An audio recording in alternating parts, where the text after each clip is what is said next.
The abyss is calling. Will you answer? What if I told you the very pain you're trying to escape, the confusion, the heartbreak, the anxiety, or isn't a curse, but your greatest invitation? Not to survive, but to transcend. You've been lied to, told that happiness is the goal, that strength means smiling through the storm. But Nietzsche saw it differently. He looked into the heart of suffering and said, don't just endure the abyss, learn to become it. This isn't a self-help video. It's a summons to those who've been silently screaming, to those who feel like life is slipping through their fingers, to those who know that something deeper is calling from within the chaos. Nietzsche believed your breakdowns could become your breakthroughs. And Aristotle reminded us, it is during our darkest moments that we must focus to see the light. So if you're done pretending, done chasing shallow highs, and ready to step into the fire that forges you, then welcome. Because on the Century Oracle, we don't run from the abyss. We become warriors in it. And this is Nietzsche's guide to embracing life's abyss. Comment ready for the fire if you're with me. The void within, modern malaise, and Nietzsche's call. Have you ever woken up and felt absolutely nothing? Not sadness, not joy, just that cold, empty stillness behind your ribs.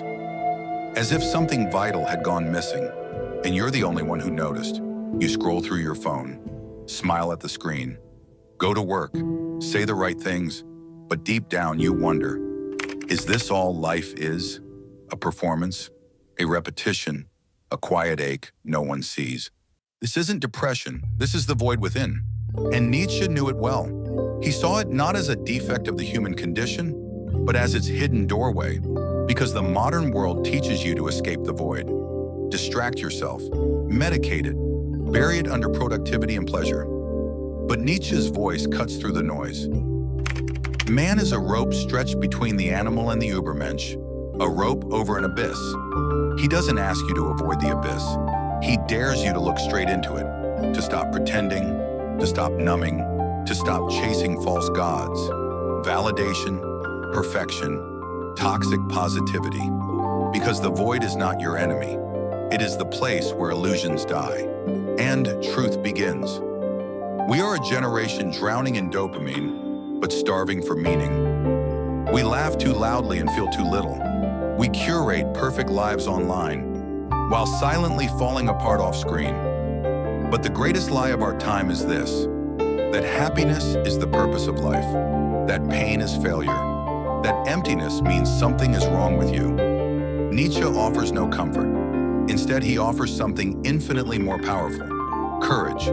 The courage to stand in front of your inner void and not flinch, because within that terrifying silence lives a possibility, the rebirth of your soul. Aristotle said, the energy of the mind is the essence of life. But how can your mind breathe when it's buried beneath 10,000 empty notifications? It's time to stop escaping and start listening to the darkness, to the doubt, to the quiet cry that says, there's more to me than this. Nietzsche wasn't asking you to fix your life. He was calling you to face it, to break, yes, but break in a way that lets light in through the cracks.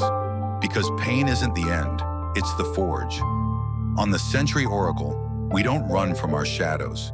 We learn to walk beside them. And when you finally stop running, you might hear the faintest whisper in that abyss. Now, you're beginning to live. If that voice inside you is still whispering, you're not alone.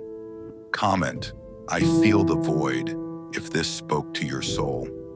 And when you're ready, let's enter Nietzsche's next battlefield, the war against inherited values. Beyond good and evil, are you really living or just acting? What if everything you've been taught to call good is actually the poison keeping you weak? Think about it. Since childhood, you were trained to be obedient, to sit still, to nod politely, to feel guilty for your anger, ashamed of your ambition, terrified of being called selfish. And so, like most people, you inherited your values without ever choosing them. But Nietzsche, that mad genius of the abyss, called this out for what it is. Morality is just the herd instinct in the individual. It's not virtue, it's domestication. A quiet prison disguised as a polite life. You follow the rules.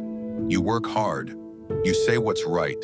And yet, why does your soul still feel like it's screaming in a locked room? Because deep down you know, these borrowed values were never made for a mind like yours.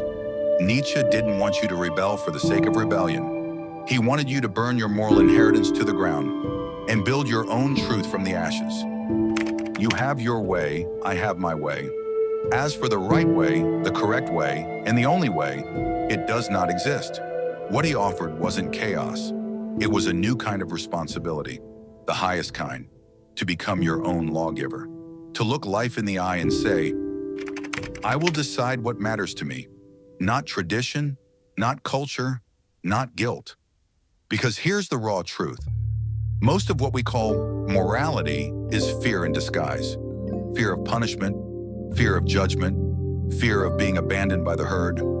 But Nietzsche asked, what if a demon crept after you one night and said, this life you now live, you will live again and again and again? Would you curse the demon or bless him? Would you bless the life you're living now? Or are you quietly suffocating in the name of being good? Aristotle once wrote, he who has overcome his fears will truly be free. But Nietzsche takes it further. To be free, you must first murder the false god of morality that was placed in your mind. Not with cruelty, but with courage. So here's your challenge. Tonight, sit alone and ask yourself, which of my beliefs are truly mine? What values do I live by only because I'm afraid not to? Who would I become if I stripped it all away? Because once you ask those questions, you can never go back. You begin to rise from the ashes of who you were told to be and step into the terrifying, holy task of becoming yourself. That is the war beyond good and evil. And on the Century Oracle, we fight that war with fire in our chest and truth in our bones. If this made something deep in you stir, comment, I choose to become. Next, we'll walk into the most beautiful and terrifying idea Nietzsche ever gave us. Amor Fati, to love your fate, even when it breaks you. Amor Fati, love all the knife wounds that have pierced your heart. Let me ask you something. If you could go back, erase the heartbreak, undo the betrayal, skip the failure that shattered your confidence, would you? Most people say yes, but Nietzsche, he looked straight into the storm and whispered, I want nothing to be different, not in all eternity. That's Amor Fati, not survival, not healing, but something even deeper. Loving your fate, down to its darkest, bloodiest parts. Not because it was easy, not because it was fair, but because it made you more real, more human, more awake, more you. You see, life will break you, not once, not twice, but 1,000 little deaths of trust, of dreams, of innocence. And every time the world will say, move on, get over it, smile more.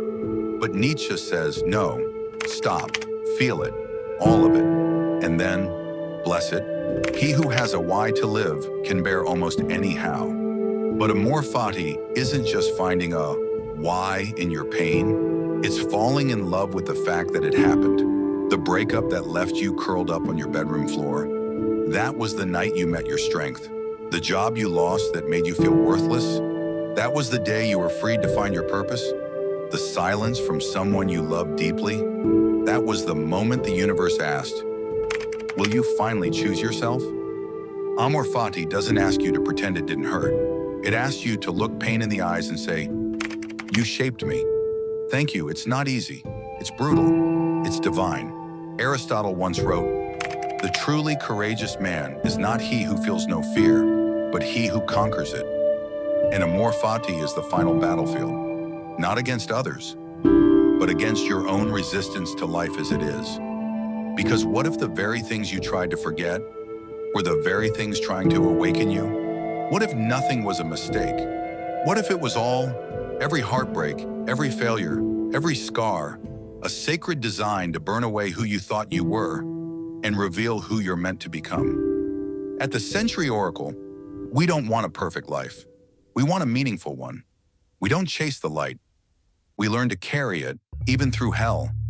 So I ask you now, softly but honestly, can you love the life that broke you? Can you whisper thank you through tears?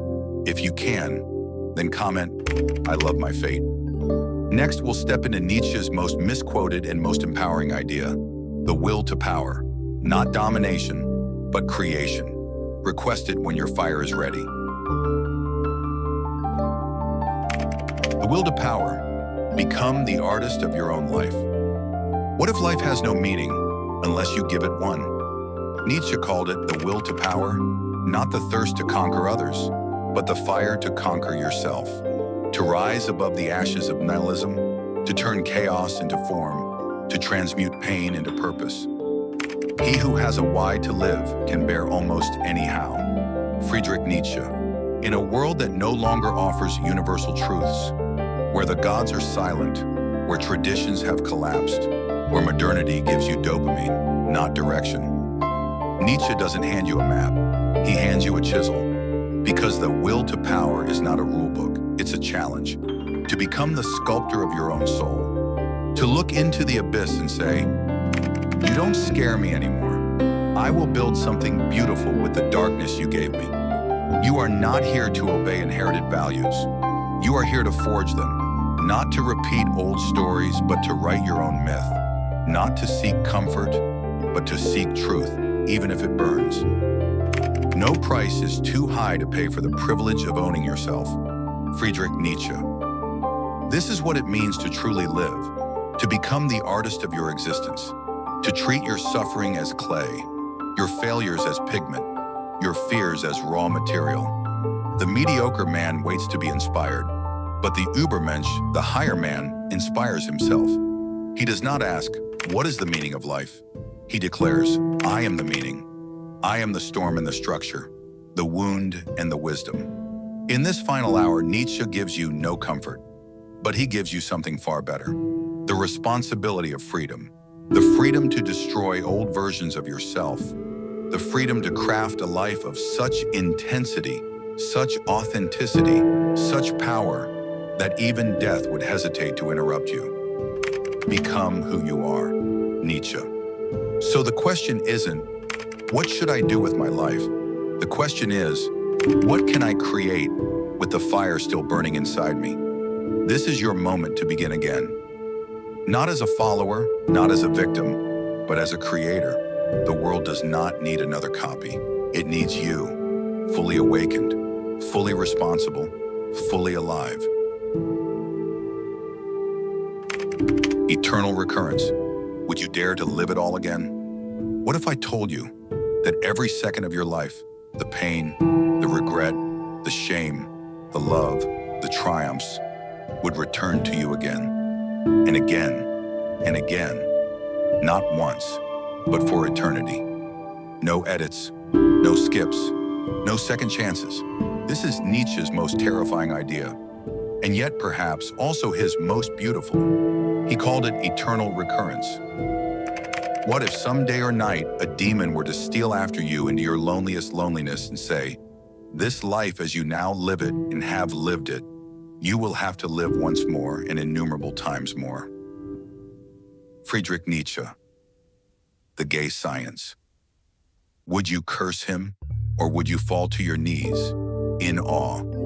This thought experiment wasn't a scientific claim. It was a spiritual mirror, a philosophical test, a blade to cut through the illusion of your daily habits and excuses. Would you choose your life, not just once, but forever?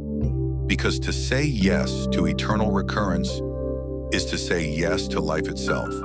Not just the pleasure, but the unbearable weight, the heartbreak, the loss, the loneliness. Can you say, even with all this, I would live it again?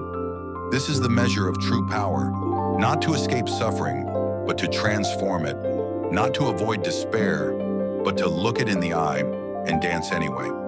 To affirm life so deeply that even if the universe offered no salvation, no justice, no happy ending, you'd still rise.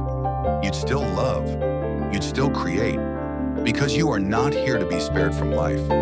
You are here to embrace it and make it yours. My formula for greatness in a human being is Amor, Fati. That one wants nothing to be different, not forward, not backward, not in all eternity. Nietzsche. Amor Fati, the love of one's fate. That is the final rebellion. That is the divine yes in a meaningless cosmos. That is the artist's soul in the face of the void. So ask yourself, if your life returned to you eternally, would you cry out in horror? Or would you whisper through tears and laughter, yes, once more? Because that answer is your truth, and your truth is your power. Become who you are. So now you stand at the edge. No gods, no maps, just the raw chaos of life and the sacred fire within you. Nietzsche didn't want you to follow him. He wanted you to overcome him, to rise, not with borrowed beliefs, but with a soul forged in your own furnace. This series was never about answers. It was a mirror, a challenge. Would you live your life again, exactly as it is for eternity? If not, change it. Shape your values. Bear your suffering. Laugh with the absurd. And above all, will yourself to power. Because in the end, there is no meaning except the one you are brave enough to create. He who has a why to live can bear almost any how. Friedrich Nietzsche. If this series awakens something within you, subscribe, reflect, return. This is not the end. It's the beginning of your becoming.